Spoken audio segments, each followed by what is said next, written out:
but got knocked out tonight by Terrence Crawford. So that's number one in my eyes. I don't care what anybody say. You put Crawford in the ring right now at the same weight class with Canelo Alvarez, I'm putting my money on Crawford. A 147-pound version of Canelo versus this 147-pound version of Crawford is what you're...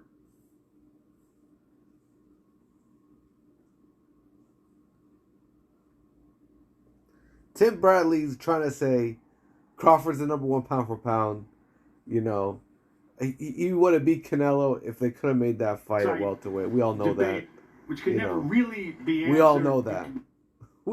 I'm sorry, Canelo fans. Must be mentioned here. He lost to Floyd. Fights on our network. He damn well sure he would have lost to. He would have lost to Bud Crawford. We don't broadcast his fights, and incentives shape behavior and opinions in ways that people are unaware of. Now, Tim, I'm not doubting the truthfulness of your opinion.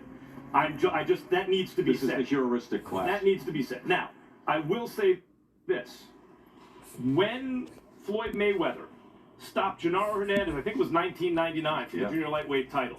I thought at that moment, other than Roy Jones, he was the best pound for pound fighter. That is number 2 pound for pound.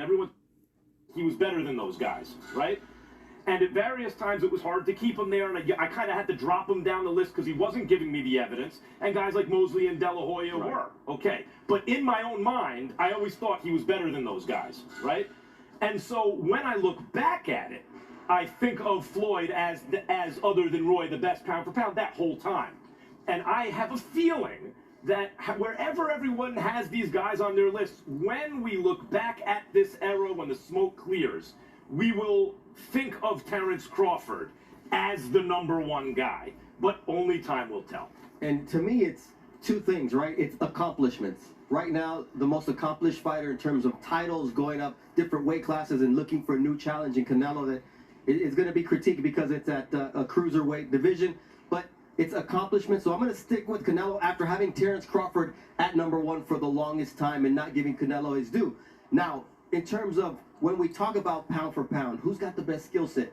It's Terrence Crawford. When you talk about a guy, if I had to fight one guy, it would not be Terrence Crawford, because this guy is an absolute killer. This guy goes after you. He neutralizes you. He takes your best shot.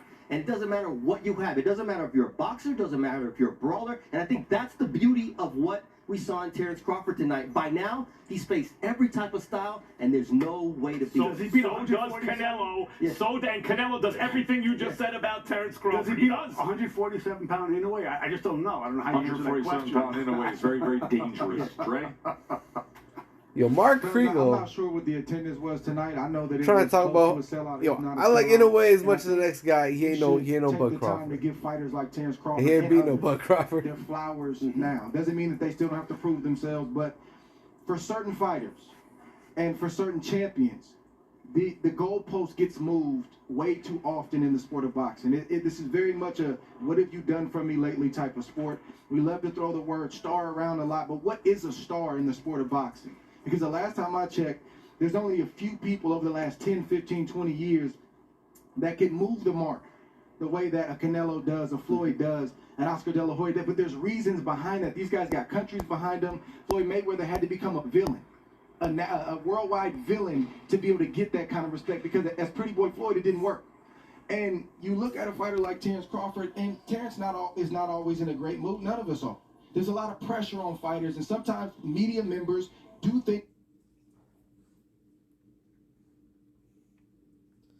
and say things where you should. Andre Ward going in right now. But they came for Terrence Crawford. So he's a draw. He's been a draw everywhere he's gone. Madison Square Garden, Las Vegas, Omaha, you name it. Everybody says they want knockouts. Well, he gives us knockouts. And the next thing they'll say is about a personality. We should let guys be who they are. It's not a problem asking them, hey, why is this the case? Or why do you talk like... But let fighters, male or female, be who they are, rally around them, support them, and promote them just the way they are, and give them their flowers while we still can. And by the way, it's a great point, Dre, about Crawford becoming a star, not with the personality, not even like Marvin Hagler, who had at least a shaved head, right? No gimmick, no nothing. Just by beating guys up. That's it. He has become a star. That is it.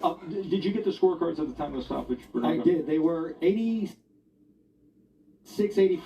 Steve Weisfeld, all of them for Terrence Crawford. Dave Moretti had it also 86-85. The widest scorecard was Max DeLuca 86-85. at 87-84. So Terrence Crawford was 87-84. leading on all the scorecards. So Crawford was up by a point. But By guys, 1 I believe point. you have a tweet that we want to put up there. Hey. This is